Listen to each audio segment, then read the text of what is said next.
Hello everyone, welcome back to Techavro. In this tutorial, I will show you how to cut the middle of clip in Adobe Premiere Pro. At first, open your video, move the playhead to point where you want the cut to start. Select the razor tool from toolbar or simply press C key on your keyboard.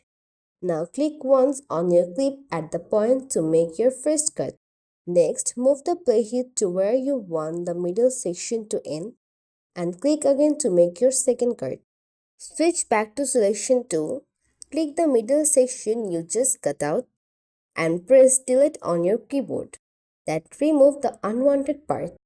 To close the gap, right click the empty space and select Rimple Delete, or just drag the remaining clip to fill up the space manually. And that's how you successfully cut out the middle of clip in Premiere Pro. If you all like this video, please like and subscribe to our channel. Thank you.